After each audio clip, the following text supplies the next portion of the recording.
This is Heroine Addiction, presented by That Time I Got Reincarnated in the Same World as an Anime Podcaster, where we cover romance and drama manhwa, and it's only a crime if you're not hot. I'm Isekai Sensei Sama, aka Brad, and as always, I'm joined by Bento Baggins, aka Ben. I'm a dark, tall, handsome prince who will do literally anything for you, and it's not clear why. Well, today we are covering Solitary Lady, also known as Untouchable Lady.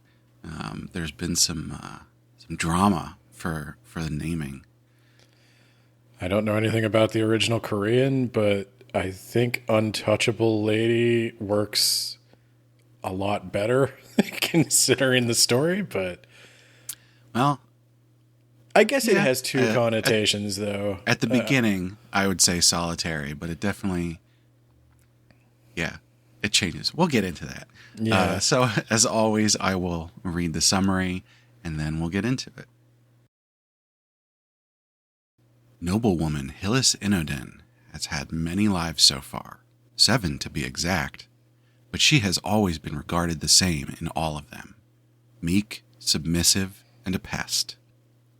But in her 8th resurrection, she no longer bends to the nobles that encircle her, nor does she continue to live in the shadows of her wicked brother and half-sister.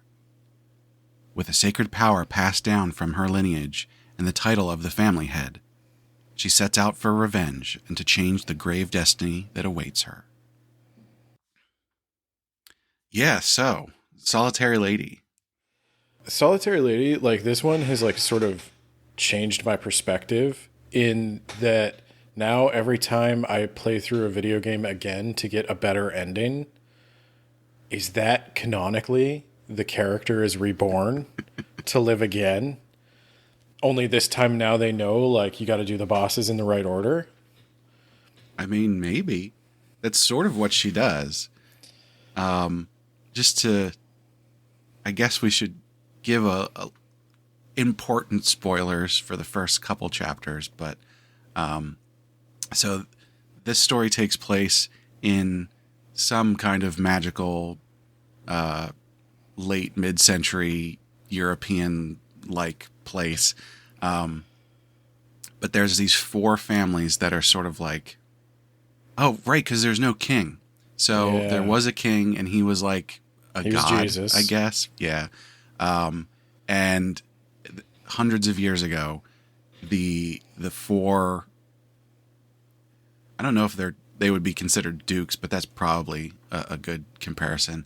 The head families, I guess they decided he had too much power or something, or they wanted his power, and like ate him. Yeah. Yeah. I was into that.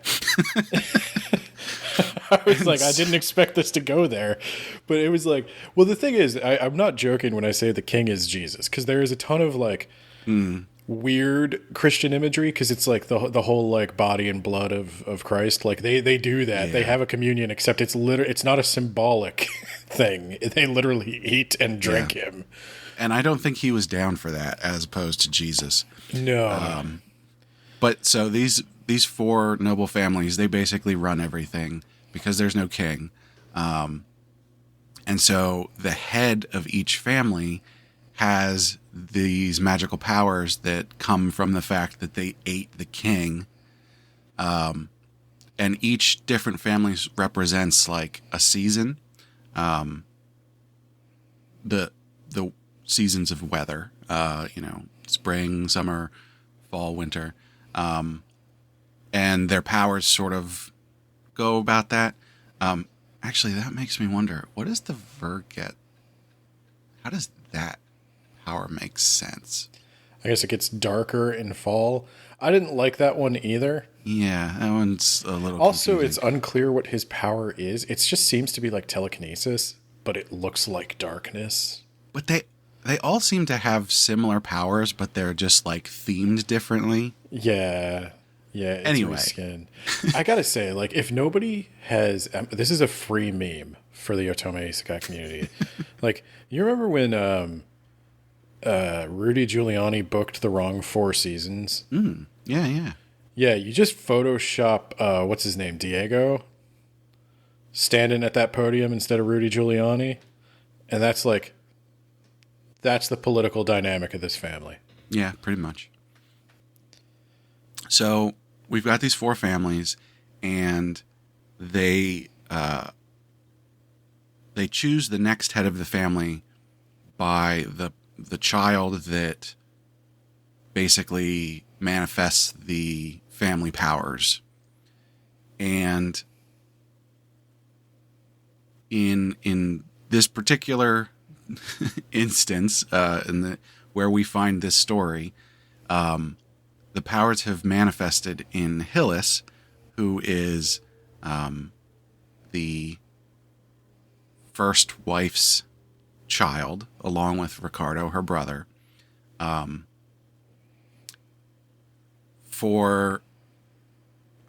don't remember if there was a particular reason for this, but everybody decided that Hillis couldn't possibly be in charge, even though she has the powers. And so the dad hates Hillis because Hillis, the mom died giving birth to Hillis. And so it's that old trope of stupid trope. Yeah, he hates the child that killed his wife. It's like, was this what your wife would have wanted? Yeah. I mean, I know it happens. Like people break when they have a certain tragedy, but this guy's like got it all together except for that one thing. I'll give you. So there's another series. I think it's called Taming the Tyrant. Very similar plot to this, where the heroine goes back in time. The dad and the brothers treat her terribly. In a recent chapter, the dad, I forget exactly how it happened, but he had some kind of vision of his dead wife, and it's like actually her visiting from like the spirit realm or whatever. And she's like, how's our baby girl? I gave my life for her. You've been treating her well. And the dad's like, oh shit. Oh, I thought you'd be really mad at her for killing you. We had a real we should have talked about that. So we should have talked about that before we had kids. Yeah, that I read that chapter. I was like, yes, this is exactly right. Why does this happen all the time? The dads are like, oh, you killed my wife. It's like, no, that's a baby. What are you talking about, you idiot? I think it's that. Like, I know it happens. I know it certainly happens. But it's that thing where it's like misplaced guilt. This isn't written that well. The Diego character is just like, he exists to constantly get hit by a bus. I mean, like, that's the joke. Like, he's everything. Really good at it. Yeah. So with him, it's like, yeah, he's not a really well-written character. But the way to do it is that the person who is blaming the child it's really misplaced guilt. Yeah. They're upset that they couldn't do anything. They feel some responsibility because they, got them pregnant in the first place.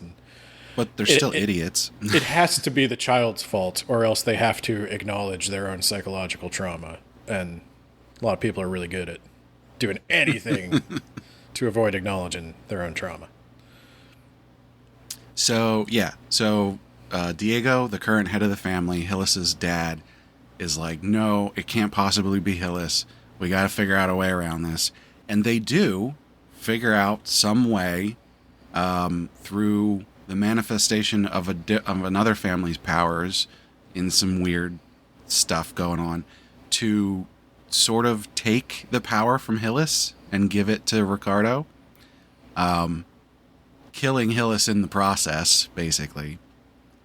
I don't think it ever worked, though. It never gave the power to Ricardo. It just turns Hillis into like a weird monster. Yeah.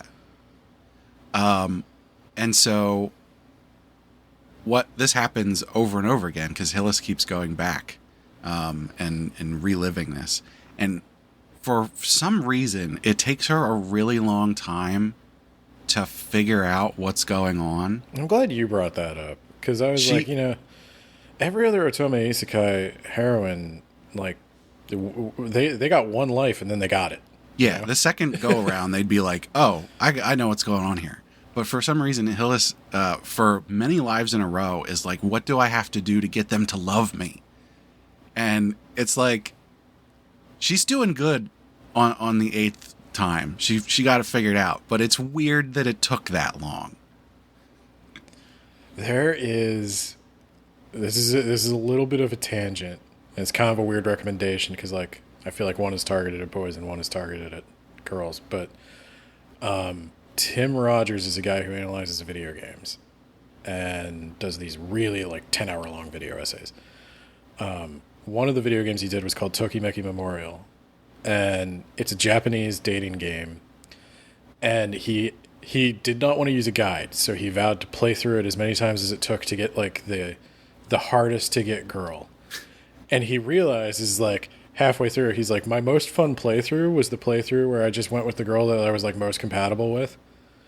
He's like, but by the time I had to change everything about my personality to wind up with the right girl, and like you have to do things on this day and you have to calculate and like spreadsheets and everything. And he's like, and I got to the end and I realized it was a lie. And that's the vibe I was getting, was like, this is like the most, not dating sim, because the romance isn't really like she could wind up with multiple guys, but it has that vibe of those decision tree based games where you think you're doing a good thing, and if you always pick the Paragon path, you think you'll wind up at the good ending, and it's like, nope, dead end. So you try to do a few different things, and it's like, nope, dead end. And so she's just been took her 7 goes, but now she's got it nailed. She's got her spreadsheets. She's got a walkthrough. You know, you say that, but basically all she does on the 8th time is go, "Hey, I'm actually going to use my powers now." Well, the one thing I liked is they did the time where she just goes nuts and kills everybody. Yeah, that was like 6 or 7, right? Yeah. So it was pretty close to the end. Yeah, so we already got that out of our system. Like this isn't the evil playthrough necessarily. Right. She's still using the power tactically in this life, but she's not taking shit. Right. And that is very rewarding. Like I think that's the hook for this whole thing, is seeing her manifest the power and being like, nope. And the other thing is her look and her power reminded me a lot of, I think his name was Kurama from Yu Yu Hakusho, the Rose Whip guy. Okay, I guess. I think I just really liked that character, and I was like, Rose Whips, I'm in. I mean, the whip is probably the least of Hillis's power at this point. Though I like when she uses the whips to like, I don't know, like the psychic tendrils. That's the thing. They're all basically telekinesis, just she controls vines instead of an invisible hand. But the powers are also really poorly defined. Everybody can teleport. So that's the crazy thing to me is like, I mean, she's definitely doing it the most, but it's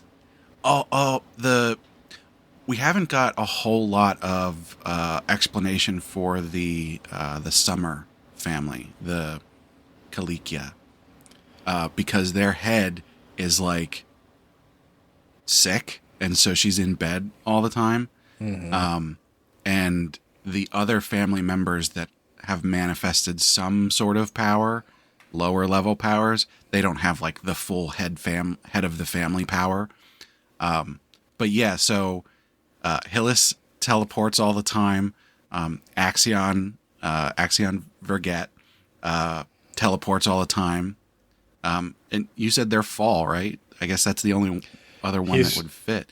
But their power is basically darkness. Yeah, their fall, and I figured it would be something like death or spooky themed. Maybe. That's the fall is the harvest. It's the ending of the good times.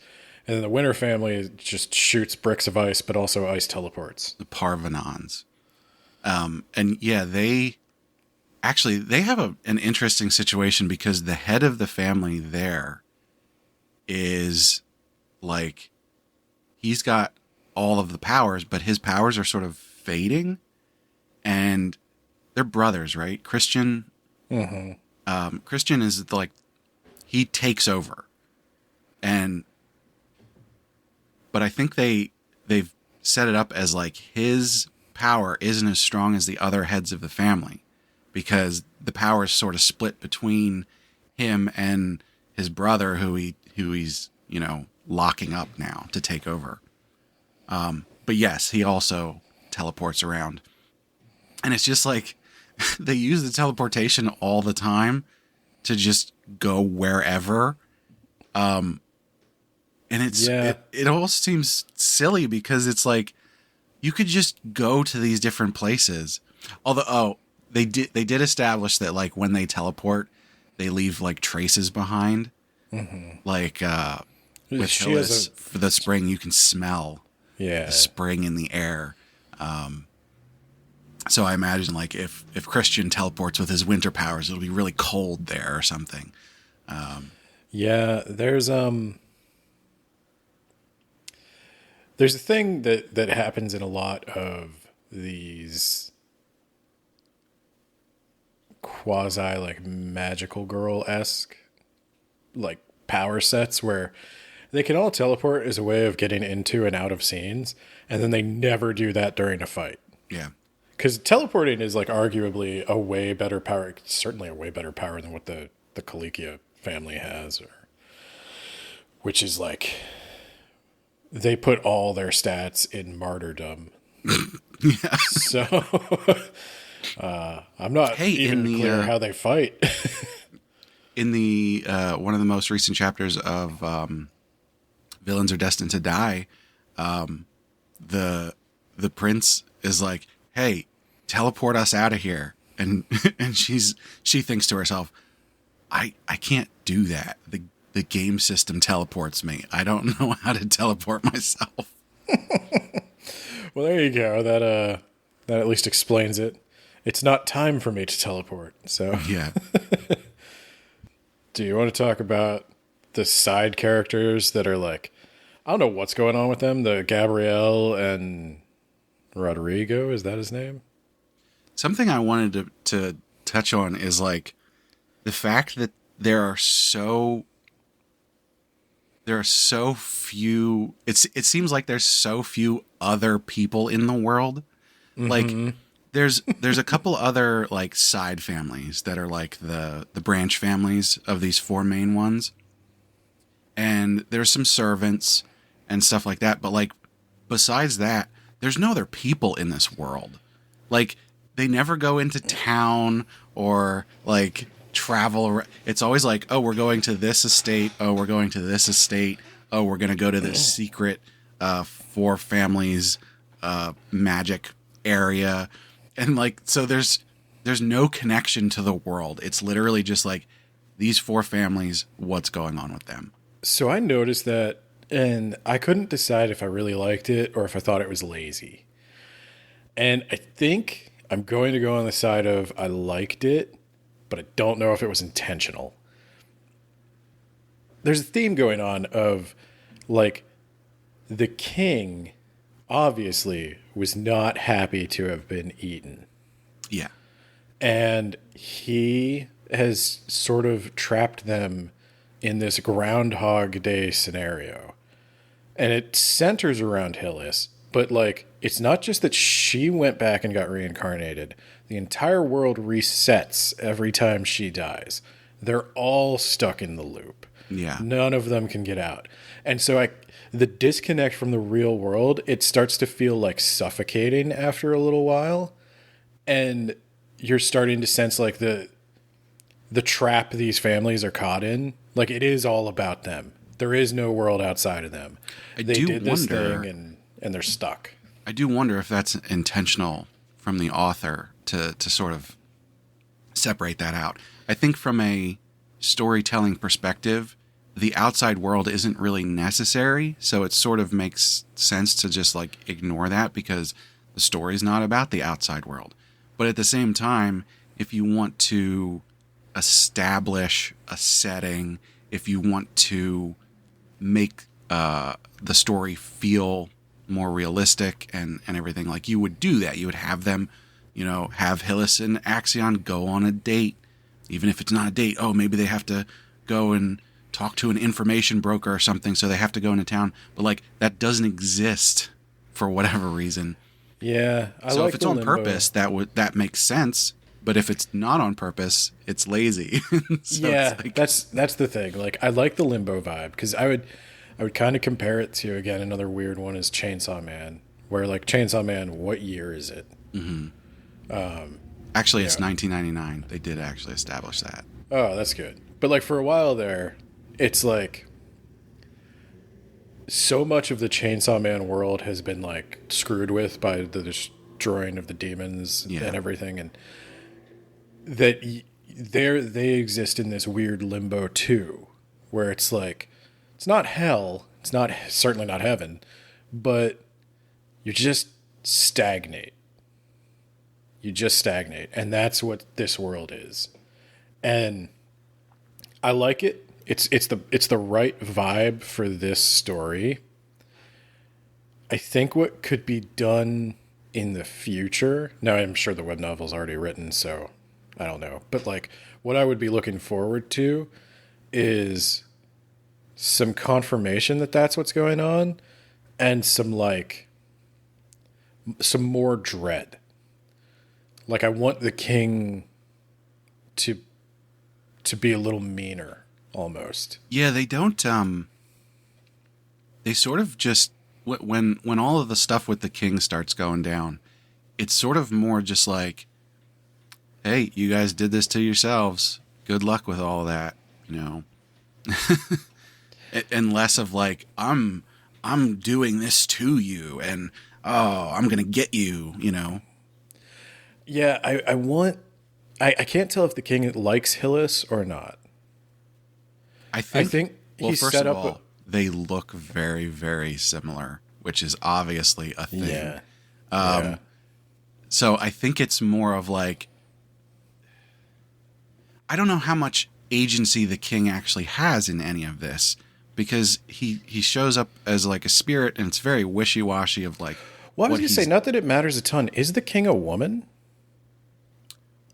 I mean, it's probably, I mean, you already said Jesus, but it's probably more like a God kind of thing, where it's like, doesn't matter. Woman, yeah, I got man. an androgynous vibe. Like, there are times where the king shows up and they look like a pretty man. It doesn't, the gender doesn't really matter, but I did notice that all of the family's heads are referred to as Lord, regardless of gender. There's no lady title. And so I wondered, like, there was something going on between the head of are they the Rosentine family? Am I mixing up my isekais? What's their last name? Rosentine is... No, Inoden. Rosentine would be better, right? Because it's like roses. But no. Inoden. The original head of Inoden, the one who betrayed the king, seemed to be like the closest to the king. And that's another like Christian imagery, like, Judas betrayed him with a kiss. Yeah. And so I was wondering, like, was there a romantic involvement between the king and the original head of Inoden that made this like doubly betrayal? Maybe.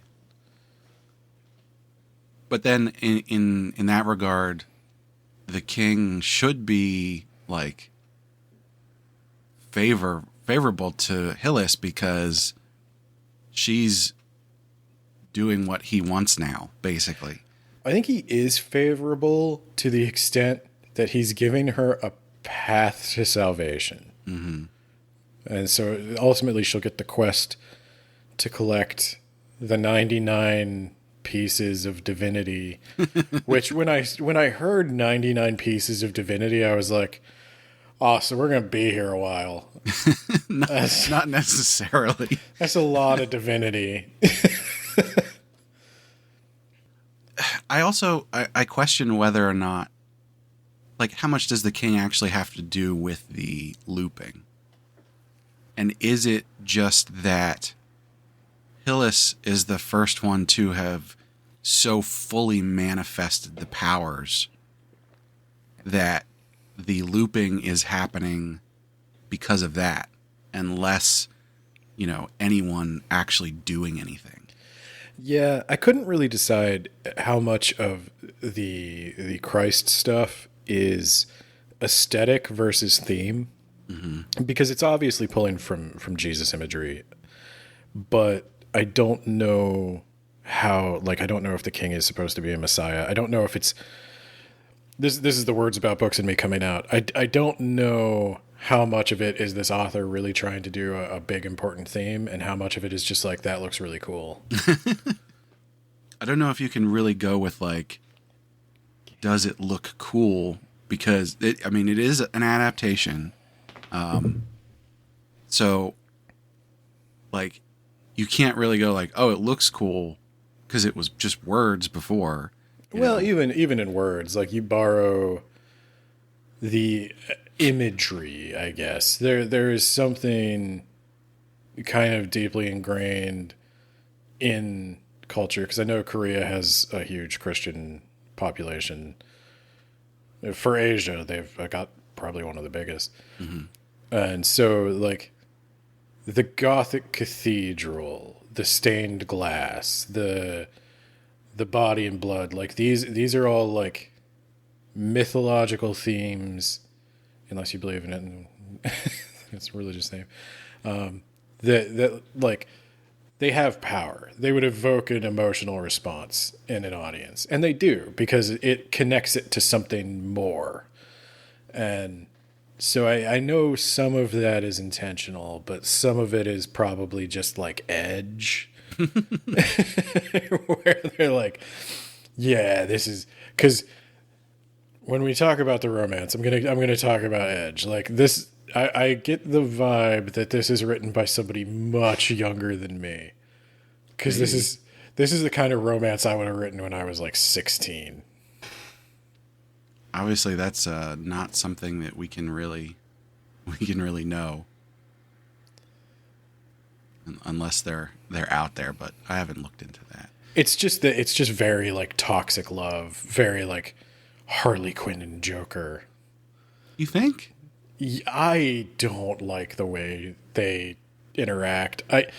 So he is Harley Quinn.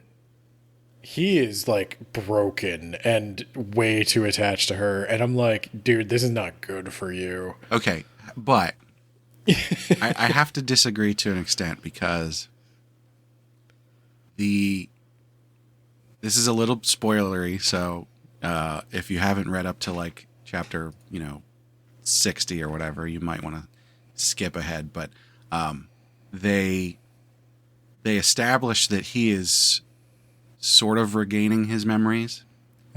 So Hillis has been the only one who remembers anything, for the most part, throughout all of these reincarnations.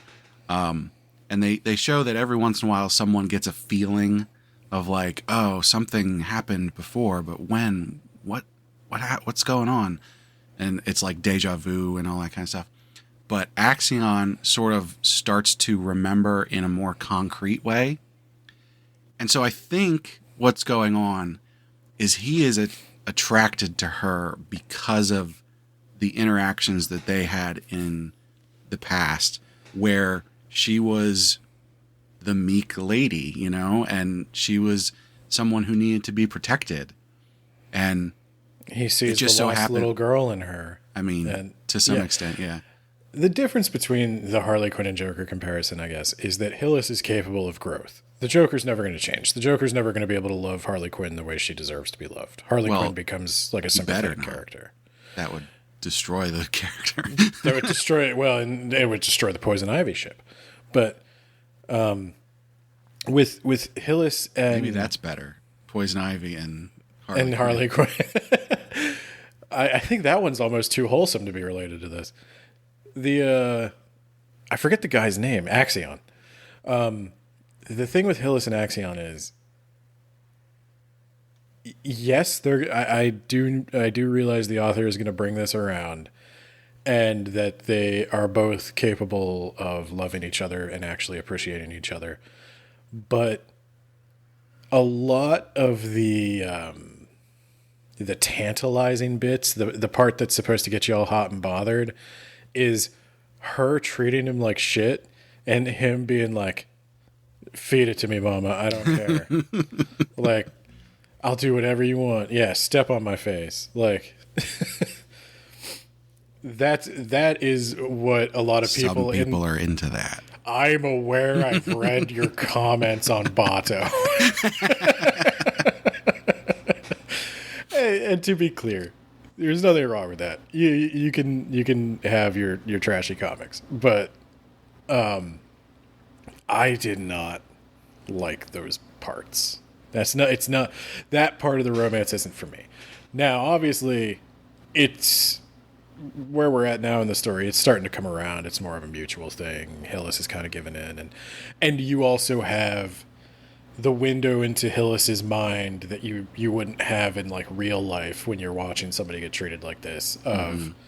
You know that Hillis does like him, but she's trying to put up a front because she doesn't want to be distracted from her mission, and her mission is, of course, to break the cycle by dying her true death. And that sounds like a My Chemical Romance concept album as well.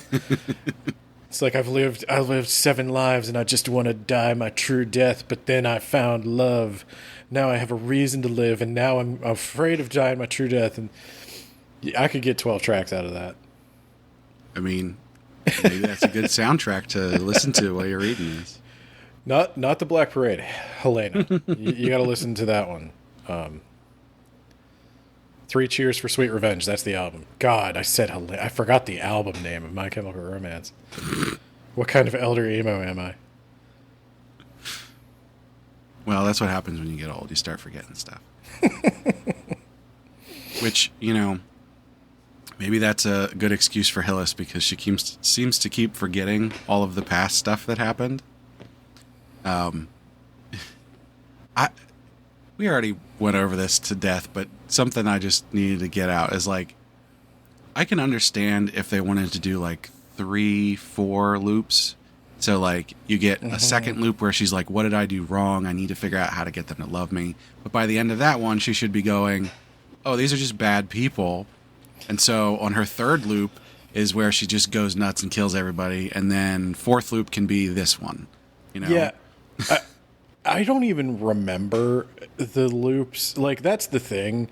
I feel like each life should be memorable if you're going to number them like that. Because she's always like, in my 4th life, I did this. And I think as a reader, you're supposed to be like, what happened in the 6th life? That's the only one she doesn't talk about yet. Yeah. And then there's also like cliffhangers where she's like, in my 5th life, I met him, and she's in a wheelchair, and Axion's like offering his hand to her, and you're like, I think that's why they did that, was that they needed to be able to go, oh, she needs this information ahead of time so that she can do a thing, but it wouldn't make sense for her to have gotten that information in a past life if such and such hadn't happened. So we'll have a life where that happened. And so you just have to like have these extra ones in there so that you can like go, 4th life. That's when she had that happen. Yeah, I don't know. I think they chose 7 because 7 is like a magical number. But that's also the weird thing, is because like I keep thinking, if you're doing the numerology thing, I would choose 7 as the life that breaks the cycle. Right. Like she passed 7. That's over. I don't know if 8 has another meaning that I'm not familiar with, but I guess there's, 8 bits in a byte. But maybe it's a power of 2 thing. Oh no, I'm getting into like full blown conspiracy mode. I was like, no, I could make it work. Yeah, 3 would have been good for the Christ imagery. 4 would have been good for the 4 families. In like each life, she learns a family secret, and then maybe in the 5th life, the 5 points of the star, she could put it all together. Yeah. And the king is the 5th, right? Yeah. But I I don't know. Seven seemed like a bit much. That might be the sort of thing that works better in a novel when you Maybe. can read about it. I feel like I would have retained the various numbered lives better in written form because I so her first life she's just Meek Mouse wants to give back the power. Second life, Meek Mouse wants to give back the power. Third life, he figures out the gem thing, starts torturing her with those. Fourth life, what she winds up with the frost guy.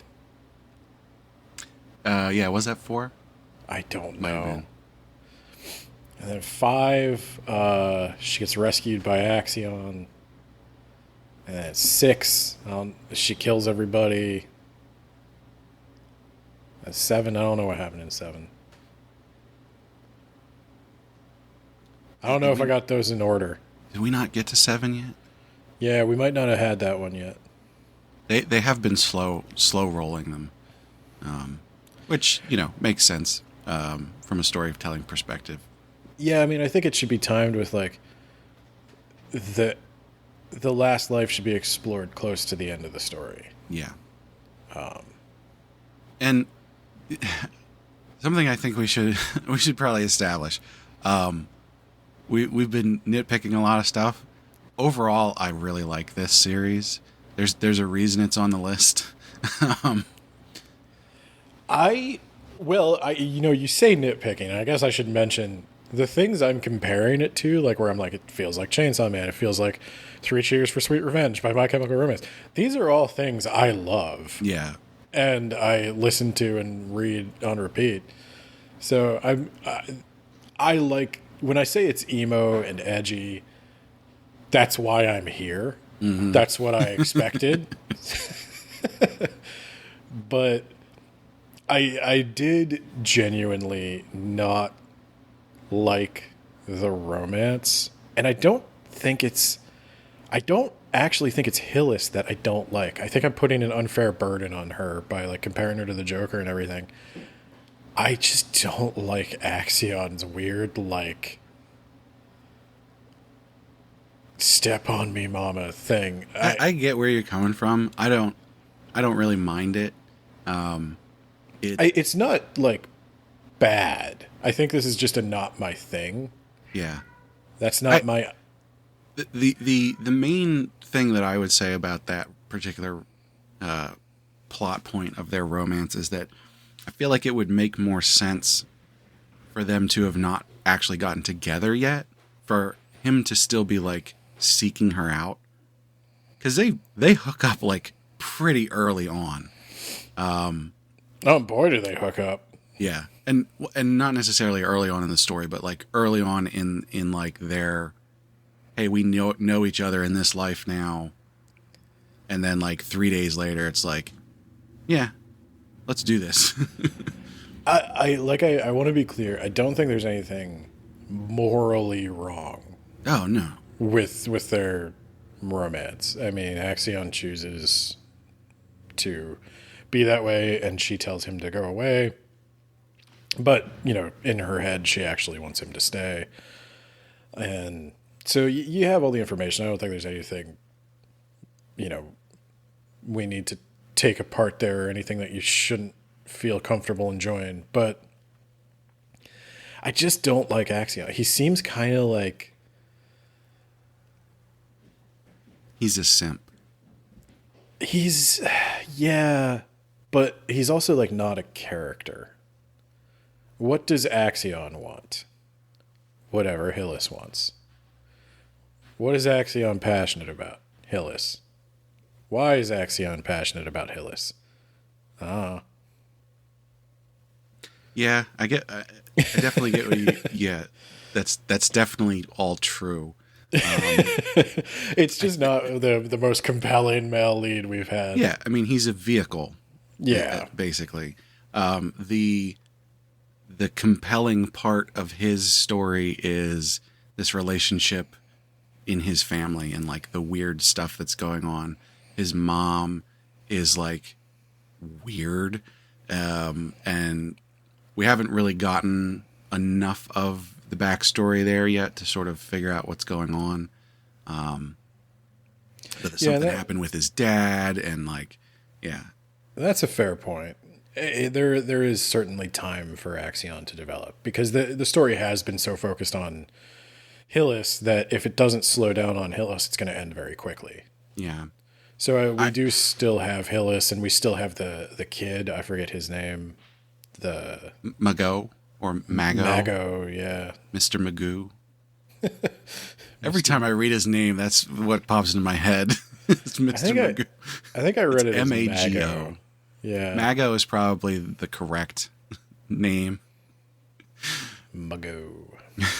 Magoo. Yeah, I wouldn't be surprised if the series is halfway through. Like, yeah. If it's going to be 160, 170 chapters, that would make sense. It's currently chapter 88, and it is on hiatus right now. And not like at the end of a season. It's sort of just like, they were like, we're going to take a break now. Although, yeah, they do have seasons. So chapter 47 was the end of season 1.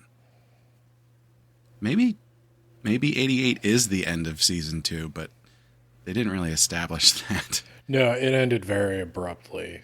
Like, I say ended. It went on hiatus very abruptly. Yeah. That was not a good point to go on hiatus. I imagine somebody needed to take some time off or something. Right. But yeah, so I think there's plenty of time to sort of explore Axion more, more backstory for his family.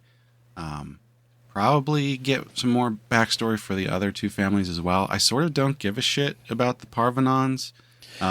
They early on, they sort of started to establish Christian as like, oh, he's going to be the secondary bad guy because we're going to take care of Diego, her dad, and then there's got to be more bad guys.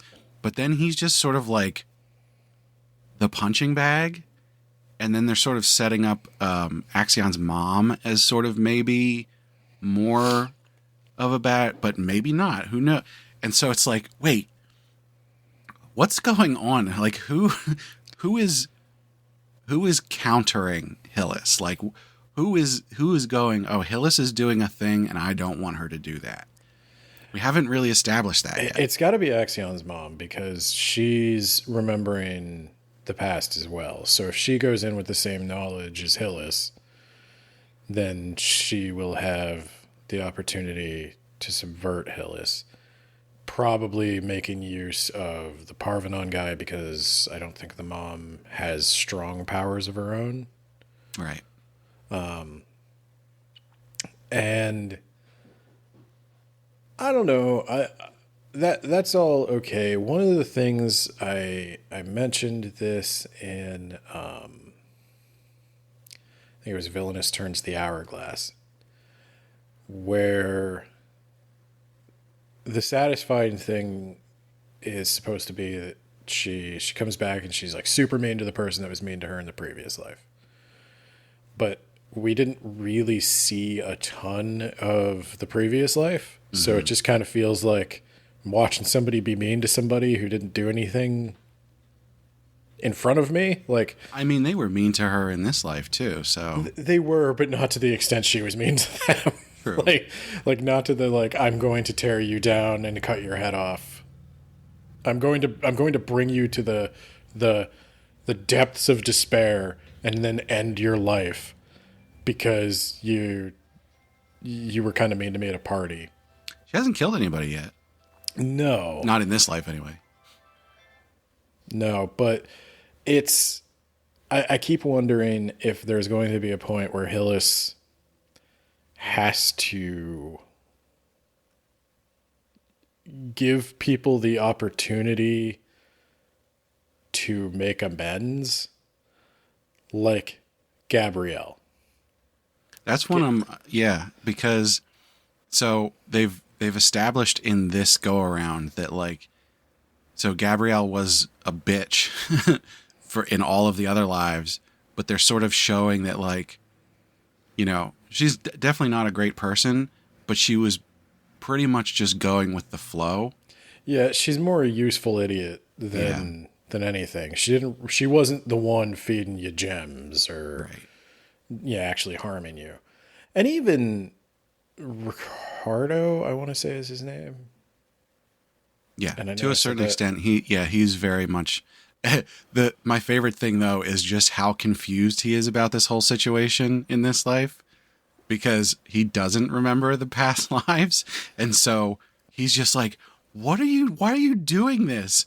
Because they hadn't started, trying to take her powers in this life. Yeah.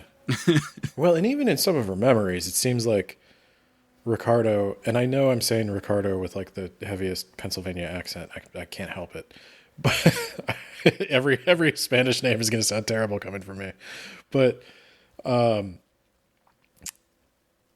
he didn't seem to be aware of the plan in the Yeah, previous lives. He at didn't least not know. until pretty late. Yeah, he knew that they were. All he knew was like the dad found a way to transfer the power. He didn't know what it was doing. Yeah. Would he have, stopped it if he had known? Probably not, because he's a very weak individual. Yeah. But what if I'd like to see him get the opportunity. And if he fails, I'm okay with it. I can But see Ricardo and Gabrielle getting not necessarily redemption, but like a not bad ending where it's like, hey, just go away. Like, I'm not going to kill you or torture you or anything, but like, just go away. yeah, I don't know. I'd like to see a little bit more. I'd like them to get an opportunity to say, I don't want to be a part of that. Because I feel like they haven't definitively come down on the side of good or evil yet. Well, they're not going to get a chance to say, I don't want to be a part of it because the dad is done. Well, they still have the opportunity, like they're still caught in the evil people's plans. Yeah, that's true. So they still have an opportunity to choose a side. Right. Ricardo is, what is it? Terzo from Yeah. the Calicia. Yeah, God, Is I don't. I guess he's the main bad guy at this point, but it hasn't really been established that he's doing anything directly he's- against Hillis. It's He's more like too dumb. he's just doing bad stuff in general. Yeah, no, he's too dumb. Like the Parvanon guy, he's like, or oh no, Terzo and the Parvanon guy. Terzo is smart, I guess. Yeah. The Parvanon guy's not. Christian is an Yeah. idiot punching bag, which is fine with me. But Terzo's weak. He's Yeah. smart but weak. Though I gotta admit, like the should we talk about what the Calicia power is? Because like that one Well, is not okay. like telekinesis. So, well, that's the thing. So, we haven't really seen the head of the family's powers. So, it could be the same thing where she can teleport and, telekinesis kind of stuff and all that. But she's sick in bed. We've never seen her out of bed. But there are ancillary powers that other family members have. And I think that the main one is Mago.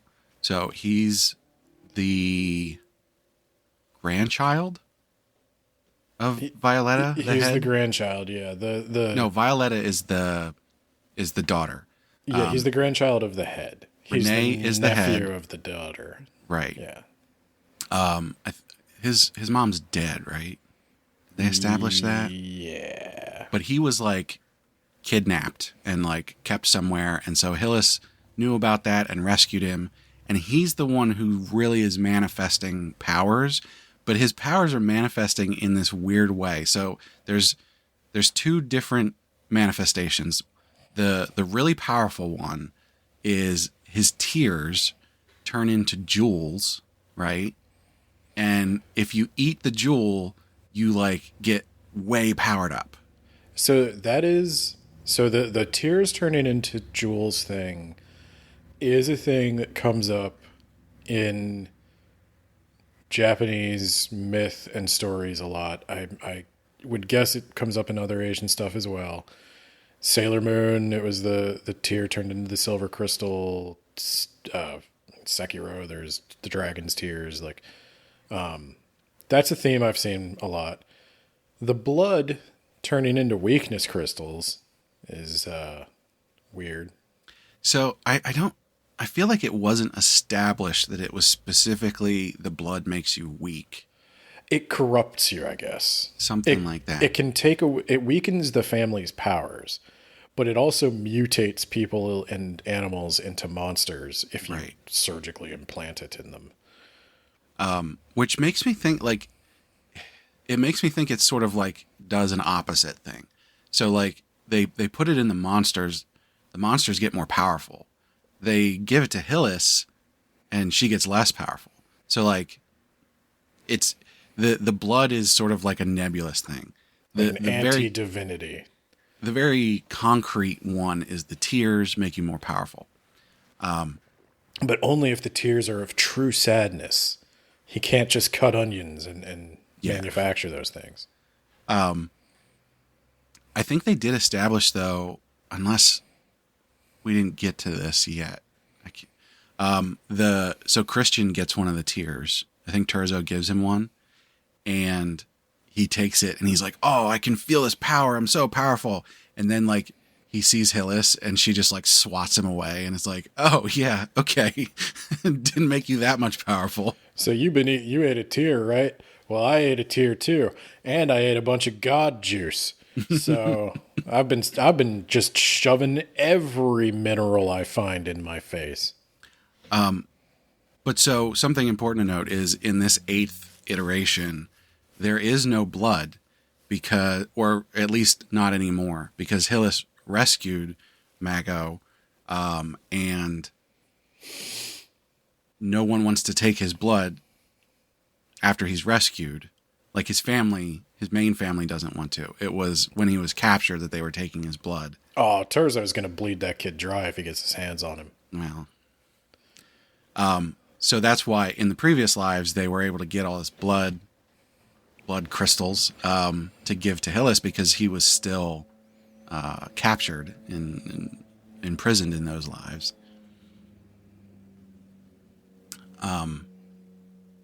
Yeah, thinking about it, Terzo, it's got to be Terzo as like the... I think Terzo and the mom of Axion, they team up, and there might even be like a weird romance thing going on there. I don't know what the mom's deal is. The mom always shows up and she's always wearing like kind of like a Chinese style dress. Mm-hmm. And she's always smoking out of the long pipe. And so she's got that like, I don't know, that trope of like the businesswoman, like the madam almost, mm-hmm. She looks like. So you could tell she's like, she's a little different. She doesn't look like one of these like fancy princess ladies. She's up to something. And she also has a scent, the tobacco scent. Yeah. Can we talk about this? This is an unfair criticism. But it's just something I noticed and I always chuckled at. Can we talk about how after they have sex, everybody keeps talking about how much he smells like her? And like, she's got a strong scent. Yeah. That was a weird juxtaposition of like, what does it smell? Does it smell good? Yeah, it's like roses and flowers in springtime. But everybody's like choking on it. Well, it's very strong. It's an overpowering scent. I think they just smell like sex. I think it's just like the 70s in there. Is that what the 70s smelled like? I don't know. I wasn't there. I'm not that old, but I've been told. Smells like a tab of acid and a sweaty hippie. I think what they're going for is that, like, because they have been so intimate with each other, that her scent has sort of like, I'm going to use this word. It's not going to mean what it sounds like. It has impregnated him with her scent. Okay. So even though he can like go get a might have bath, gone with infused, but you know. Well, but that I don't think that quite No, that because doesn't like quite. it's a thing that's going to stay with him. So it doesn't matter. It's a sexually transmitted scent for which there is no cure. Right. It doesn't matter that he can like clean himself up or anything. It's like people can still tell.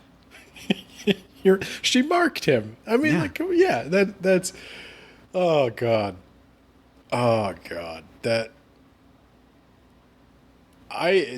is a particular set of I won't say fetishes, but thinking it, I'll say romantic tropes this story plays with.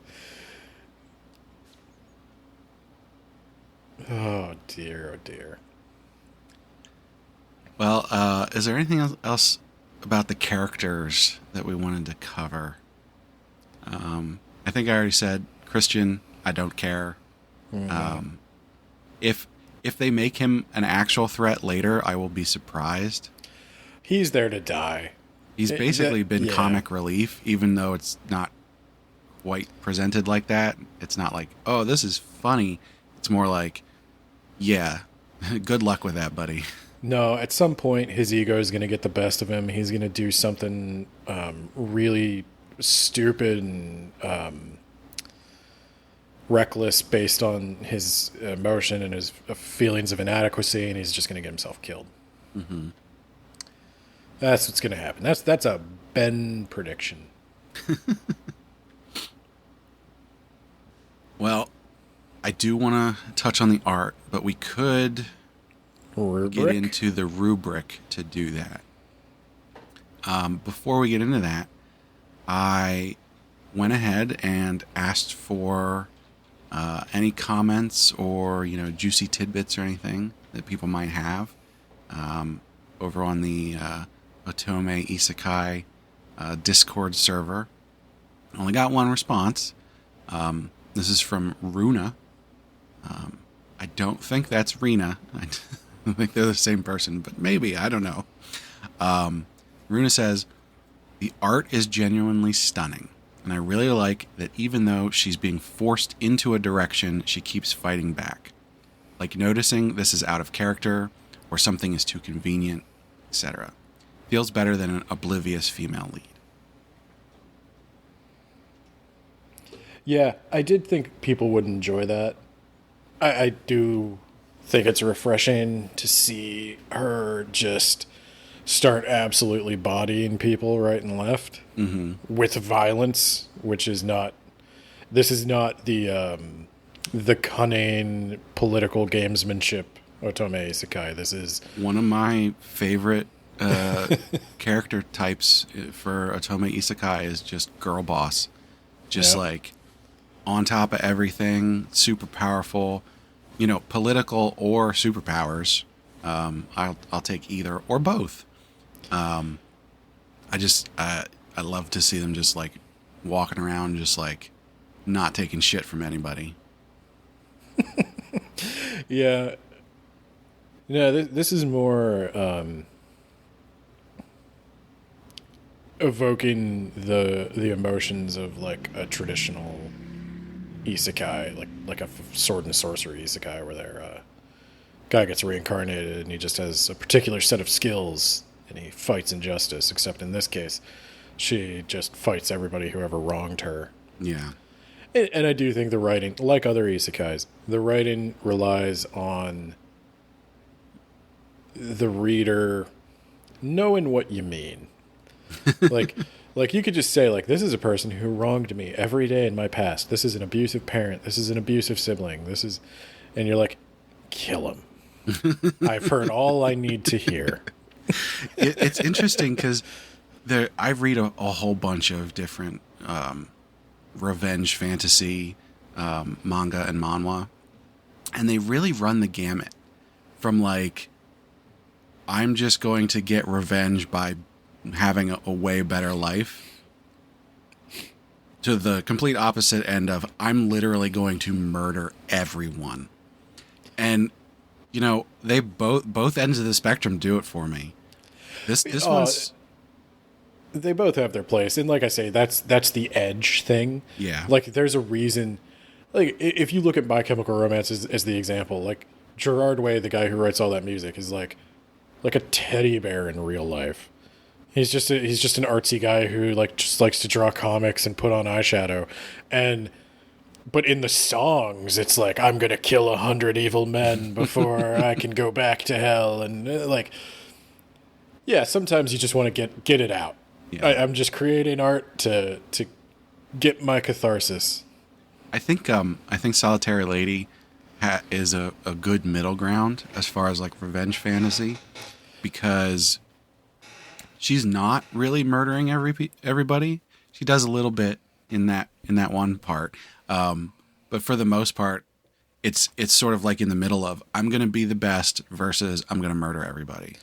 No, I really like that in one of the past lives, she already did the I murdered everybody thing and it didn't work. Yeah. It just, and she even talks about it, like even emotionally, it didn't fix things. Would have made me feel better. Yeah. So, but I like that we got that out of the way. I like that now she has like a higher purpose. And so you still get all the stuff of her like bodying people right and left. And it's almost better this way because like she's already like, you're nothing. Even your death is meaningless to me. Live or die, I don't care. Just get out of my sight. The ultimate revenge of you are literally nothing. Yeah. All right, so let's get into the rubric. But before that, we have to make a decision. Mm-hmm. Does the rubric for this series include romance or not?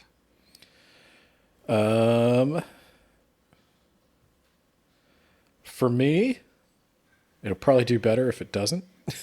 I guess that's. I would say it's up to you. I could go with just the character section, and I could talk about the romance in that as part of a character interaction, or we could specifically talk about romance.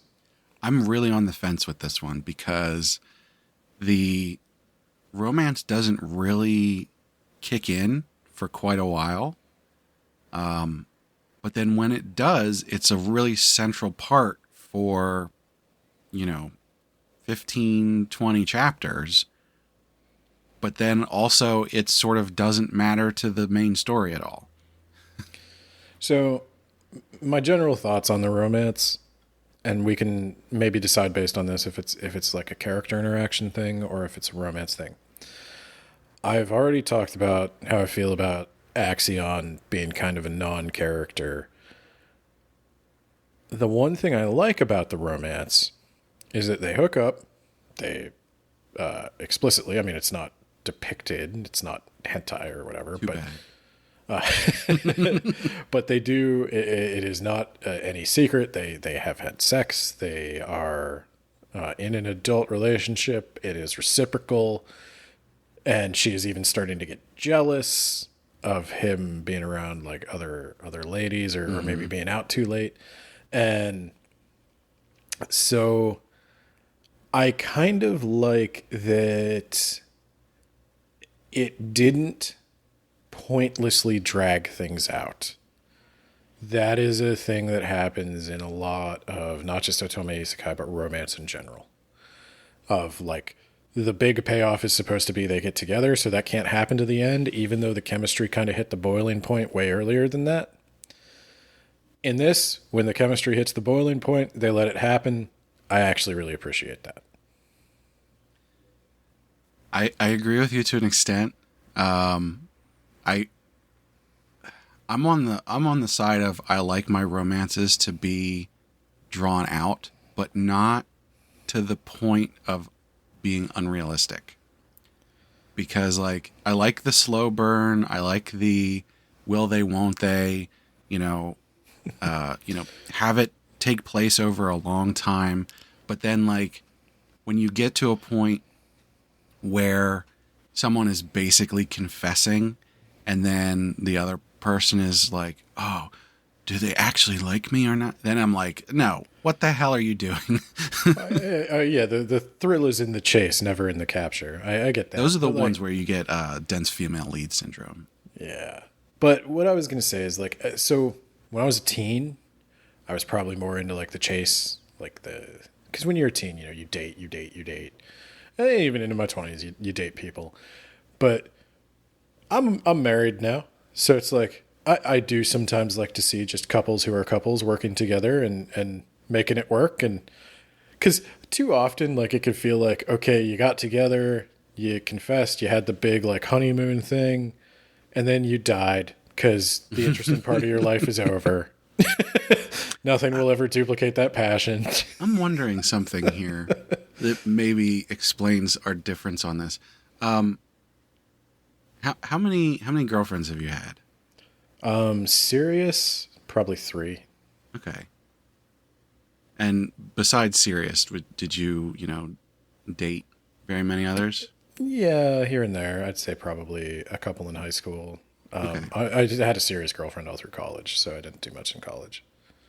That might be the difference then, because I had one girlfriend in high school and one girlfriend after I got out of college, and then I met my wife. And so I didn't really have a whole lot of and my wife and I, like, it was, within 2 months we were like, oh yeah, okay, we're the thing. So I didn't really have a whole lot of that, like, romance and... Oh, you didn't like fall in love and break up and then fall in love and break up. Right. Yeah. So it might be that I like to read about that because I never had that experience really. Yeah. No, and I like to read about it too. I mean, that's why we come to the romance genre. But it is refreshing every now and then for somebody to be like, life doesn't end after the honeymoon phase. That's true. Well, no, but see, that's why you always have to have the epilogue where there's babies. I don't like the epilogue. It's cheap. I want it to be part of the story. And because I always talk about, because I'm old, I always talk about Sailor Moon, and like, it always pissed me off how they keep finding ways to like, oh, Usagi and Mamoru got together, and that's the end of the arc. Now they're going to be together. It's like, but he has amnesia, and so we're going to do it all again. I mean, that's soap opera stuff right there. Yeah, I know. And I was like, no, I wanted to see them together and doing stuff. Like, if Axion gets amnesia, I'm out. I mean, again, if he gets amnesia again. It's not amnesia if it's a different life or the same life started. Yeah. Okay, so I'm going to say we're not going to include romance in the rubric. Okay, so we're using the decision. We're using the character one that I said I would post, and I didn't. Did I? I can't remember. I don't think I did. I don't think you did. So I will post this. I'll post the one we use. All right. Okay, so to kick it off, we have content and ideas. And just a reminder, this is a 1 to 5 scale, and the different 1 to 5 have different point values. 1 being 1 point, going up to 5 being 14 points. And through all of those, they will add up to 100 points. So we'll go through each of those, give them a 1 to 5 score, and then add up the point totals to get to the final score. So content and ideas. Where are you going to rate this?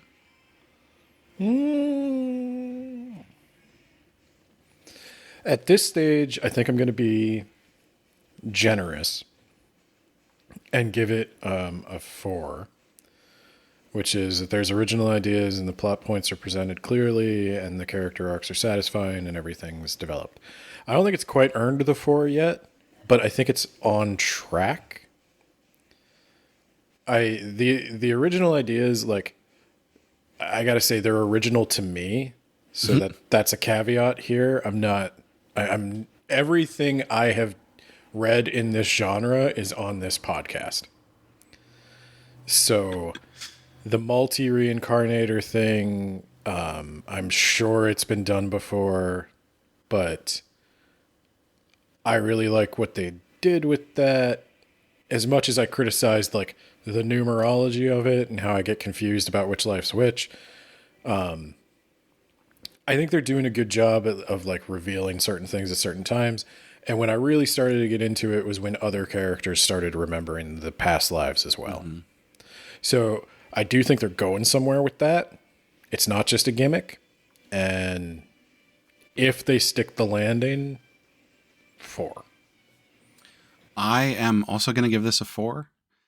My caveat is I think that this could go to a 5 by the end. I've read a whole lot of stuff. I've read lots of other series that do multiple life reincarnations. Doesn't really matter that much. I mean, at some point you're going, oh, this is the hero's journey again. It's like, does it matter? Does the stuff inside of that trope do new and interesting things? And I think that they are doing that mostly in this series. And so if they can answer the questions that I think need to be answered by the end, I would probably bump this up to a 5. As it is right now, there's too many questions and too many things that haven't been explored yet for me to say, oh yeah, that's a 5. Makes sense. All right. Pacing and structure. So again, I'm probably being a little generous, but I'm going to go 4. I'm going to go 4 mostly because I like the choice to have them hook up. I think that's good. I was never bored during this one. This one has a lot of stuff happening and it happens relatively quickly. There's not a lot of like dead chapters where you're just going to the donut shop or we're doing a town festival. And not that other ones we've read have been boring. I don't think I'd criticize anything of being boring, but I think this one, it keeps the pace up. I feel like a lot has happened in 88 chapters. So I'm going to give it a 4. I actually have a bit of an issue with the pacing. For the most part, it has been good. The reason I wouldn't put this at a 5 is because there are parts where they seem to be retreading the same points multiple times. And it's usually not like, back to back, but it's like, oh, we did this, 14 chapters ago and we're doing it again. Like, what the heck's going on here? And that's not having been reincarnated. That's in the same life. So it doesn't happen enough to be a problem, but it is something that I noticed. And so, yeah, that's where I'm not giving it full marks. Okay. Characters. This is a complicated one. Yeah, this is pretty complicated. I think the biggest complication here is that there's, like I said, the outside world doesn't get explored at all. You don't have characters outside of this sphere of influence, So I'm going with a 3. And I'm going with a 3 because there's like really extreme highs and really extreme lows for me. I feel like her relationship with some of the other family heads is interesting. Her relationship with Mago is interesting. Got problems with her relationship with Axion, but I think that's probably just me. Where I think it's a little underdone is her relationship with her own family. There's potential for this to go up. I think the villains are a little cartoonishly villain. Like the dad constantly walking in and just demanding to assert his rights and stuff. It's like, nobody would do that. I mean, like after you have the shit beaten out of you 2 or 3 times, you'd probably stop walking in with such an attitude. Right. So yeah, he's just frothing at the mouth lunatic. Yeah. I'm going to give it a 3 as well. My primary issue here is that a lot of the other characters have not been explored enough to sort of like give us any sort of indication of why they're doing the things that they're doing, like what their motivations are. A lot of it is just like, I want power or something like that. And it's like, okay, but you haven't told me what the point of having power in this world is. If it's just to have power, then like that's not a great motivation. I mean, it does make some sense. There's plenty of people in the real world who just want power, but like, you know, and this sort of goes into the lower than 5 scores on the previous 2, which is like, you haven't really explored the world enough for me to understand why these people are doing the things that they're doing, you know? I know why Hillis is doing what she's doing because she's been wronged over and over again. And I know the plot with the king and everything, that makes sense because he got himself 8. But like, what's everybody else doing? They're just living their lives and going, I'm going to be bad because I want more money or something. Like, but you haven't shown me that any of these people need money. Like, they're all friggin' rich nobles. Like, yeah, it's there's a greed, like generic greed. Yeah. So again, like these are numbers that could go up by the end, and this is always the trouble we have with, you know, reviewing a series that is not complete yet, is that a lot of this stuff could change. We could get, you know, a lot of explanations for things that go, oh, okay, yeah, now that you've explained that all makes sense, that works. But because I'm willing to do update episodes when they finish. Yeah, we definitely will at some point. But like, you know, as a juxtaposition, when you're reading books, you know, you're reading an entire book and you're rating that entire book.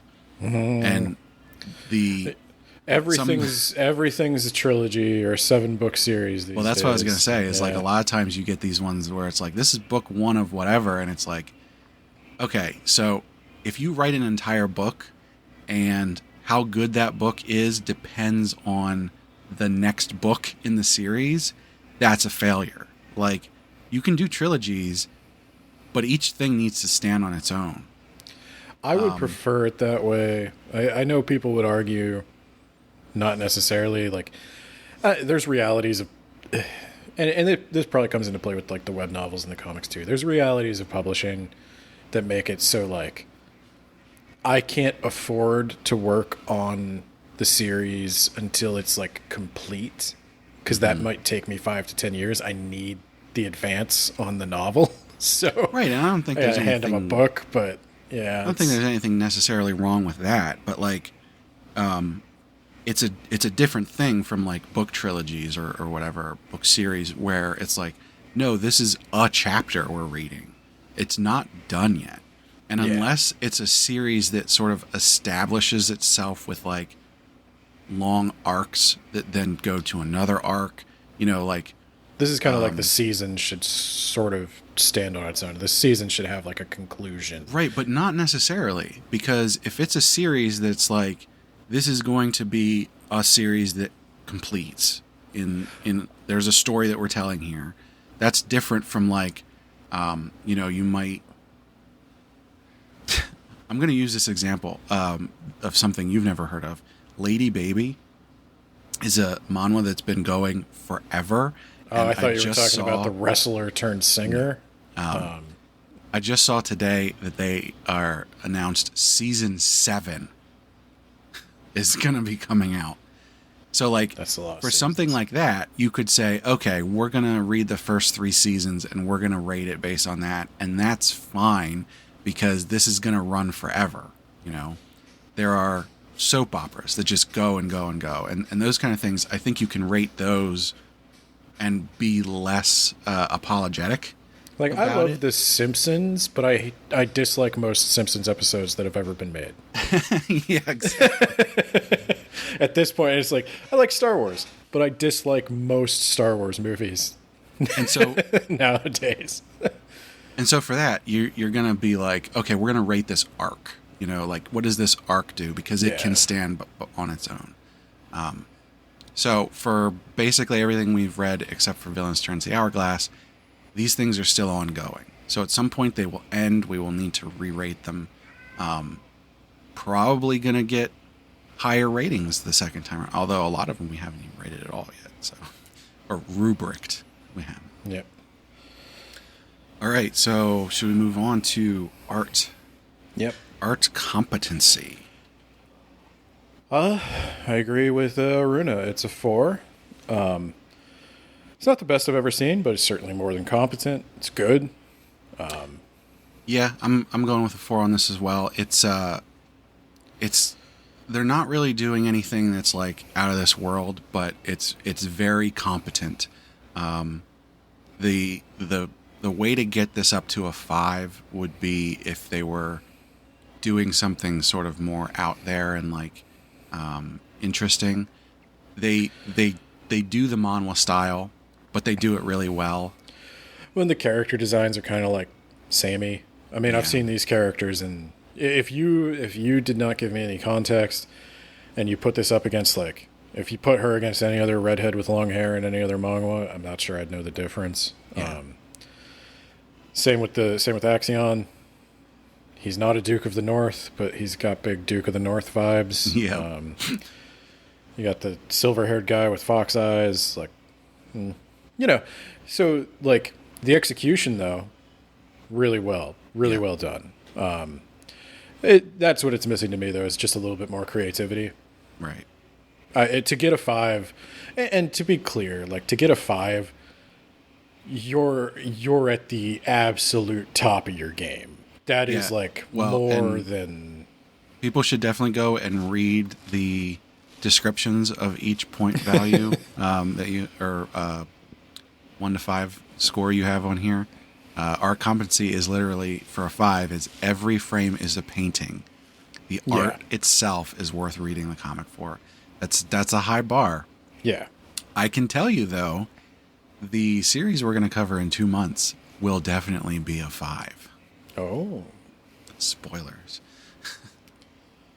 Well, so let's talk about the very closely related category of artistic flourish. This is the like special effects category.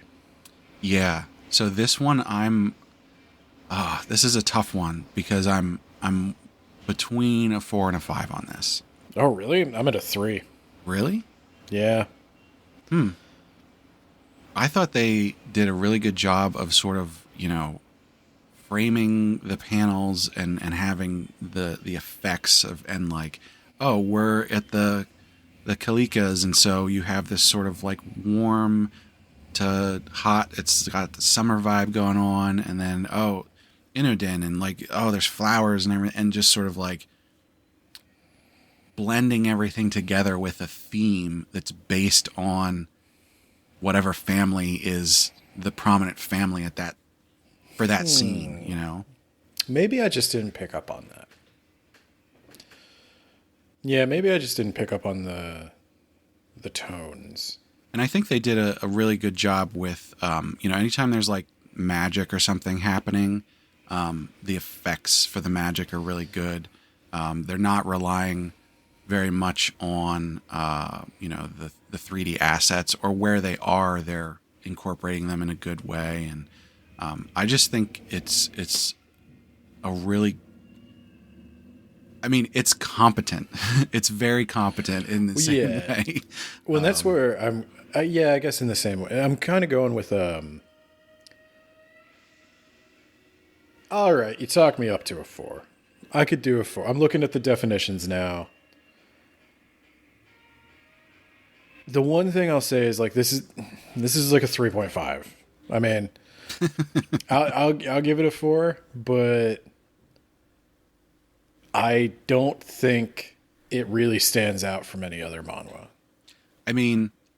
I can't really disagree with you there. I think what it's doing better than other manhwa is that it's doing it, at least I think it's doing it all the time.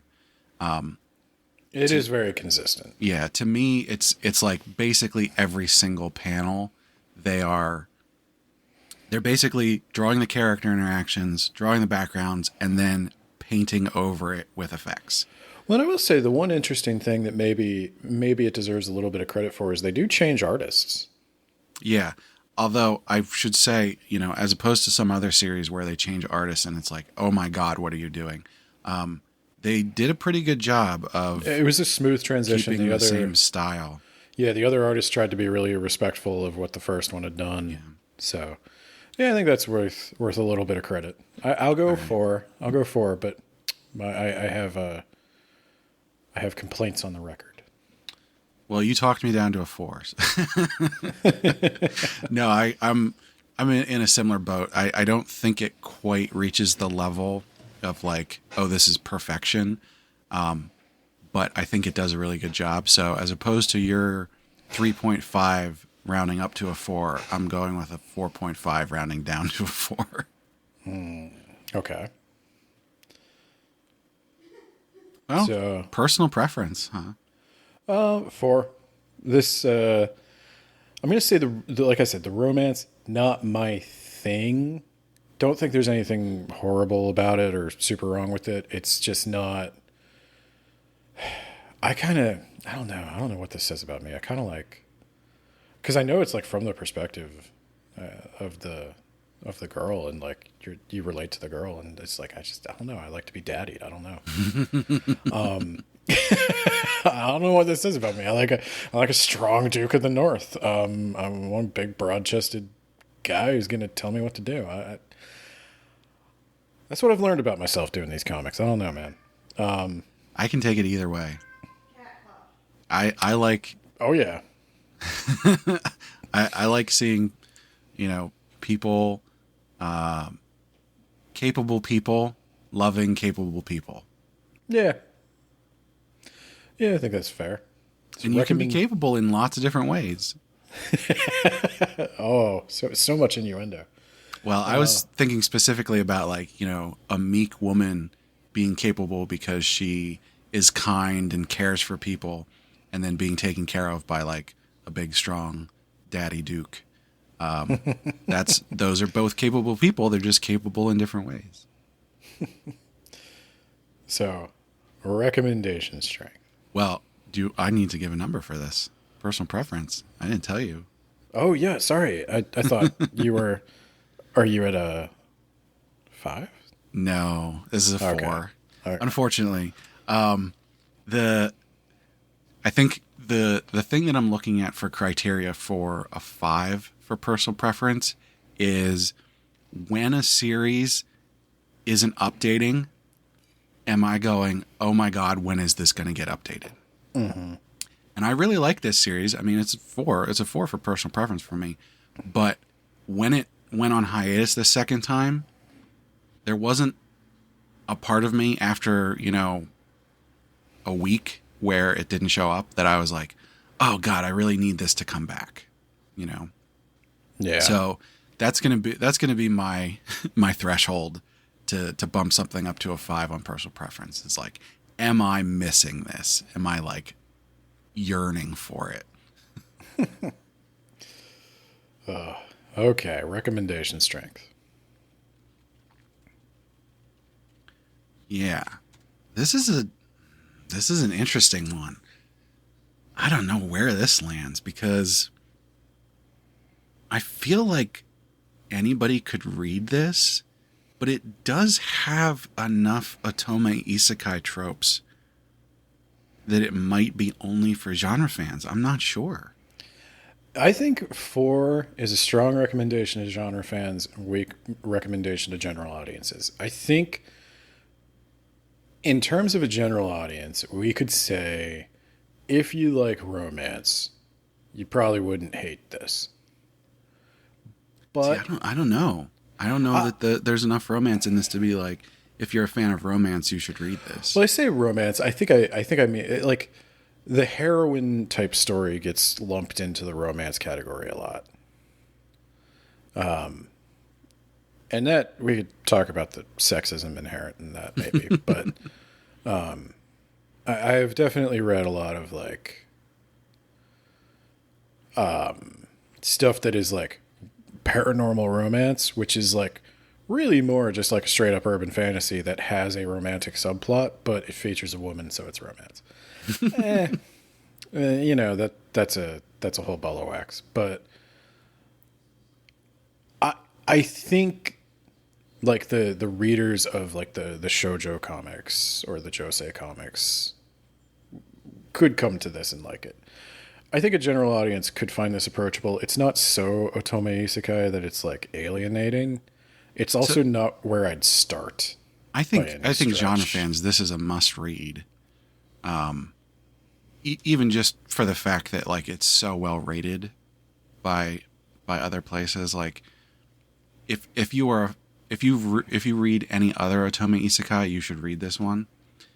My big thing is like, yeah, I think it's accessible enough for a general audience.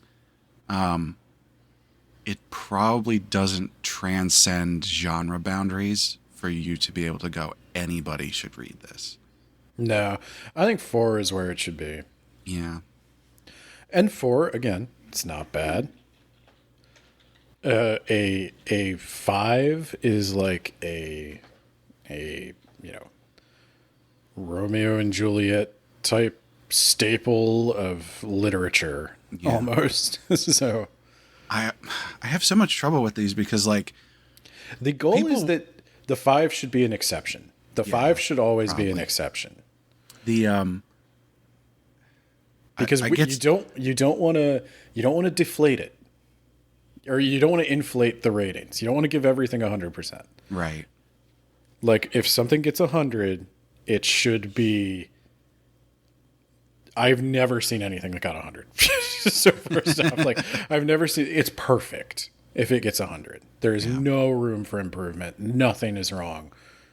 This blew your mind and changed your life. Right. It's it just scares me a little bit when we rate these, because like if you look on like Bato, the ratings on so many of these series are just like so high.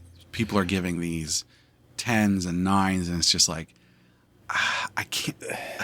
I feel like you're just rating it on emotion. Well, and that's fine, because like this is a problem I have with Goodreads, is the world never came together in the age of online rating systems and decided what a rating means. Yeah. And so some people are like, this is my Goodreads account, this is my Bato account. These are my ratings based on what I like. If you want to know what I like, this is, this is a 10, this is an 8. But I've also seen people give like Beowulf in the Bible 1 star, boring. And it's like, well, it's, yeah. I mean, it's, I don't know why you thought it was going to be like a Dan Brown thriller, but okay.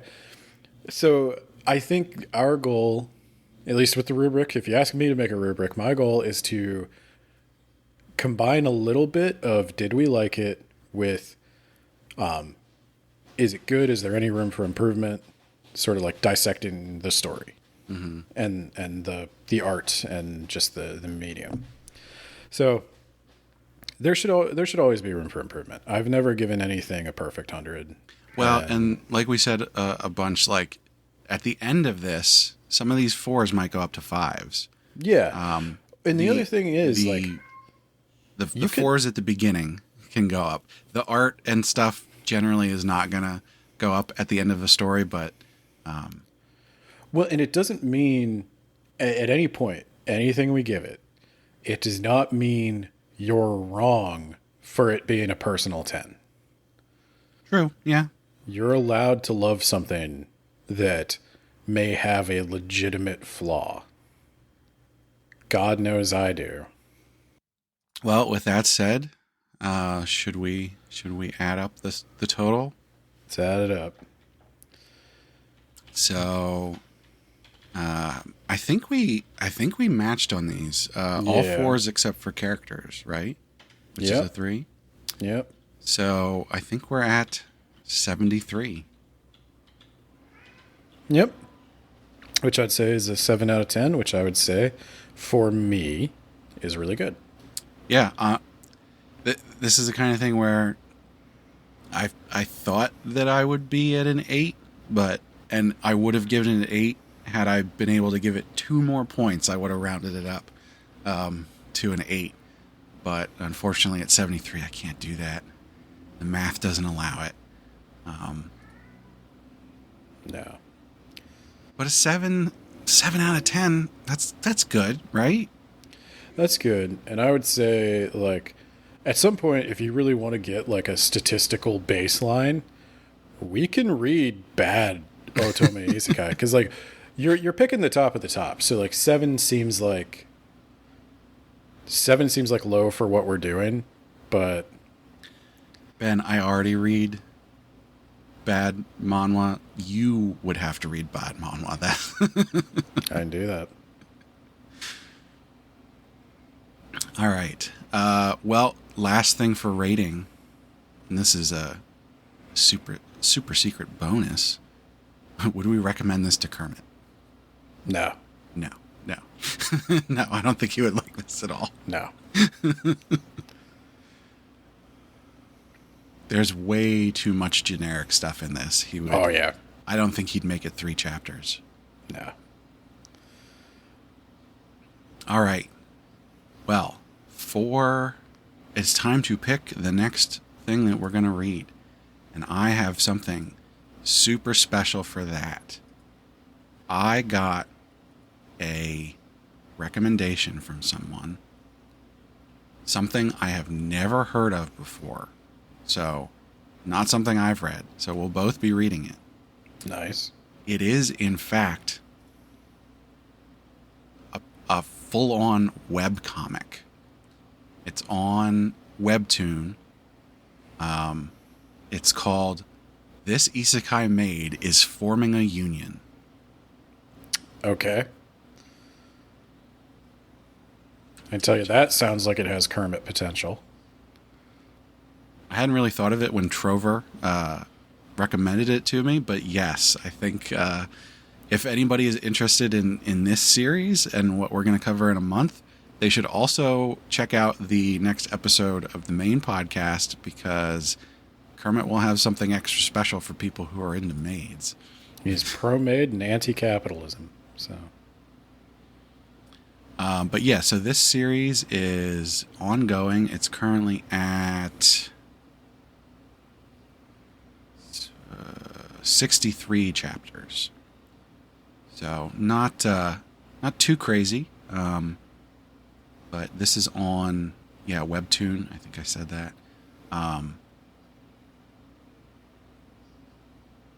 Definitely not like anything else I've read so far. So we will be checking that out, and we'll see. It's sounds good. I wasn't able to find it. It's not on Bata or anything. So it's going to be a little different for me, at least. I was raised in the era of everything had its own website. Back in my day, we didn't have platforms. You walked uphill both ways from site to site.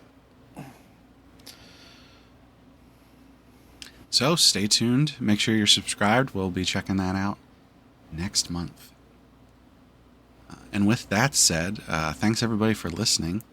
Before we go, I wanted to thank Sugoi Mart for partnering with us. Sugoi Mart is a retailer of Japanese snacks, drinks, toys, and merch. And they have a lot of cool stuff that you can't get outside of Japan.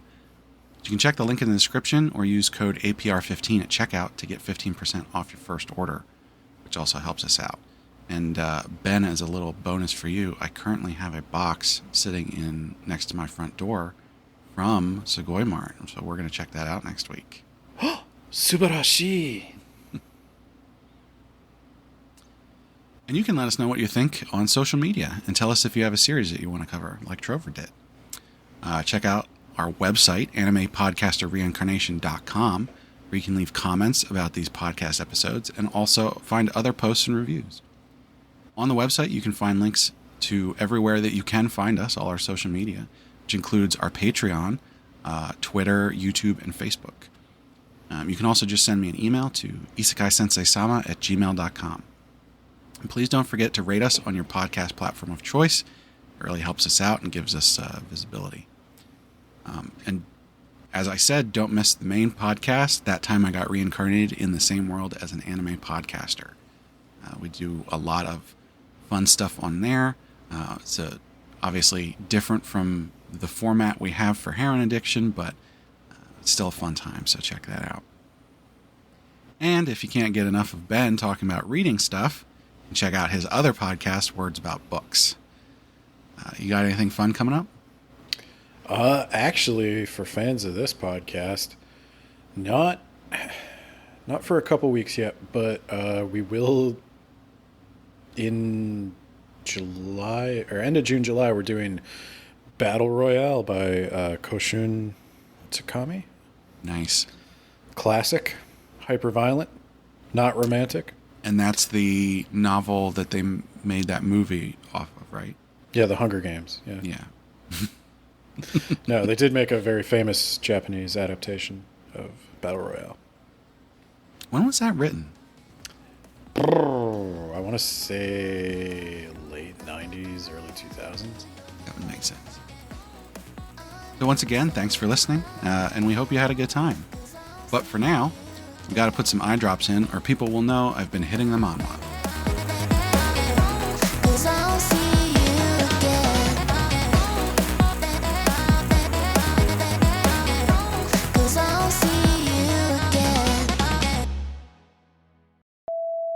All right, and did we decide Inoden? Inoden, yeah, that's what I'd say. The rest of them, I don't think, are too complicated. Forget, Calica, Calicia. I said like Calicia, but I don't know. Calicia. Calicia. Arvanon. That one's easy. And the first names are easy. Hillis, Diego, Ricardo, Gabrielle, Axion, Zenon. They definitely all sound like vaguely European. Yeah. But not like the Europe that we Earth people know. A lot of it is like Spanish. Yeah, except for when it's Xenon. I read that one ahead of time last night. Well, it worked out. First take. One and done. Jeez. He is being very clingy right now. Okay, you gotta go, man. Come on. Well, out. Sit. He is like he has figured out that I am paying more attention to this microphone than him. So he is attacking the microphone. I don't know why he's like this today. Normally he will not come anywhere near when I'm recording, but okay. So. I actually have one more thing. I have a super secret bonus recommendation. And I think it's pretty appropriate for fans of Solitary Lady who like the Step on Me Mommy romance of Axion and Hillis. Okay. I recently started reading this series called The Villainess Wants to Punish the Sadistic Prince. So this is a manga. The art is bad. I'll say that right away. It's not like, oh, this is terrible, webcomic art, but it's not good. But the art doesn't matter because it's hilarious. The main character is a Japanese woman who gets reincarnated into the novel. Same kind of trope, except in her original life, she was a sadist. Is that the right? Basically, she likes to cause pain. Yeah, she was into like BDSM and stuff like that, but she could never get men to play along with her. She could never get a sub. Really? Really? At least the relationships that she had, right? She wasn't really seeking them out. She had these fantasies of like, oh, I want to do this and that. And then her boyfriends were like not on board with that, right? So she gets reincarnated as this villainess and goes, hey, I'm the villainess now. I'm just going to do what I want. And so in the original story, the younger sister of the villainess, so the villainess is engaged to the crown prince, right? But the crown prince and his guard and his little brother and his advisor are all in love with the little sister instead. And in the original series, the villainess like torments the little sister because she's jealous. When this woman gets reincarnated, gets isekai'd into this, instead of going after the little sister, she's like, no, I love the little sister. You guys are the bad thing. And so she starts being sadistic to them. So not only does she get to fulfill her fantasy, but she's also protecting her little sister because those guys are obsessed with her, with the little sister, in a bad way. And so she's like spanking the crown prince, and the guard, his thing is like his nipples, and so she like pinches his nipples and stuff. And then the advisor is like, oh, I'm the best at talking and I'm so smart and everything, and she just like verbally owns him, and he's like, ah. And so like as we find out pretty early on, they're actually into it, even though they have to like act like they're not and everything. So I thought it was hilarious, and I think if you're into Hylas and Axion, you might find some interest in this. If you're ready for that next level shit, they were a gateway drug.